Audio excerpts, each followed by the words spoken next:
इधर अल्लाह के नबी सल्लल्लाहु अलैहि वसल्लम को इनपुट मिल चुका कि 1000 का लश्कर मदीने में आ चुका है, बदर के करीब आ गया, पड़ाव डाल चुका।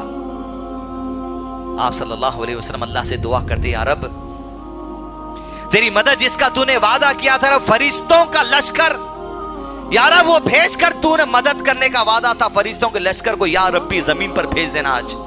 या रब अगर आज ये मुसलमानों का लश्कर शिकस्त खा गया, क़यामत तक तेरी इबादत करने वाला कोई न होगा, या रब्बी हमारी मदद करना।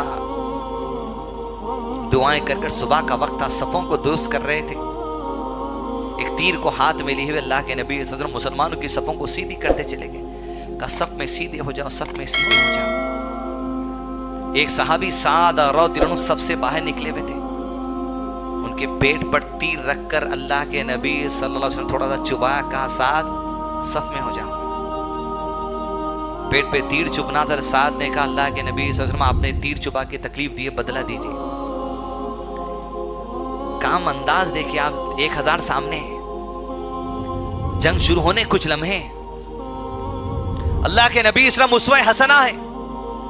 बदला हर चीज का दुनिया में चुकाने के लिए साथ से कहा कुर्ता खोलता हूं, जितनी तकलीफ तुझे हुई उतनी तकलीफ मुझे भी दे देना, आखिरत में नहीं पकड़ना इस बात के लिए। अल्लाह के नबी वसल्लम कुर्ता खोल दिया, हज़रत साद के अल्लाह के नबी वसल्लम के बदन को बोसा देने लगे। अल्लाह के नबी वसल्लम ने पूछा क्या वजह है ऐसे वक्त में ये हरकत करने की? कहा अल्लाह के नबी सल्लल्लाहु अलैहि वसल्लम जानों का नजराना लिए हुए पहली मर्तबा अल्लाह की राह में आ गए। मुझे डर है शायद इस जंग के बाद आपसे फिर कभी मुलाकात हो सके या ना सके, लिहाजा मैं चाहता हूं अगर मेरी आखिरी मुलाकात है तो ये मुलाकात ऐसी हो कि मेरा बदन आपके बदन से लग जाए। अल्लाह के नबी वसल्लम ने इनकी इस मोहब्बत को देखकर दुआ खैर की। जंग का आगाज किया गया। आप सल्लल्लाहु अलैहि वसल्लम ने कहा पूरे 315 एक साथ हमला करना। अल्लाह के हुक्म के इंतजार में थे दोनों, सब 1000 और 313 314 317 सामने हो गए। अल्लाह का नाम लेकर अल्लाह के नबी वसल्लम ने हुक्म दिया, कूद पड़े पूरे के पूरे एक साथ, मार काट करते हुए शेरों की तरह लड़ते लड़ते लड़ते सीनों को छन्नी करते हुए चले थे मुशरिकीन के।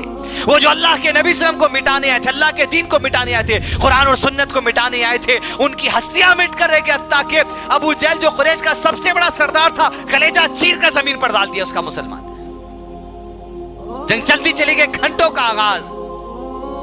अल्लाह के नबी सल्लल्लाहु अलैहि वसल्लम का खैमा इधर मैदान जंग से थोड़ा हटकर आप सल्लल्लाहु अलैहि वसल्लम के साथ अबू बकर सिद्दीक है, मुआयना लेते हुए जंग के मैदान का, सजदे में सर है अल्लाह के नबी सल्लल्लाहु अलैहि वसल्लम का। अल्लाह से दुआ करें या रब तेरा वादा जो था फरिश्तों का लश्कर भेजने का, उस लश्कर को भेज दे। अल्लाह अज़्ज़ा व जल दुआ कबूल करता है, जिब्रील को हुक्म देता है, कुरान मजीद गवाही देता है, उतरो जिब्रील अलैहिस्सलाम, फरिश्तों का 1000 का लश्कर लेकर दुश्मनों के सरों को कुचलते चले जाओ। इधर अल्लाह के नबी सल्लल्लाहु अलैहि वसल्लम को वही आ गई, अल्लाह के रसूल सल्लल्लाहु अलैहि वसल्लम फरिश्तों का लश्कर आ चुका है। आप सजदे में सर उठाते हैं, अबू बकर से कहते हैं ये देख अबू बकर जिब्राइल आ रहे हैं अपने घोड़े की लगाम थामे हुए, सहाबा को खुशखबरी दे दे कि 1000 का फरिश्तों का लश्कर जमीन पर आ चुका है।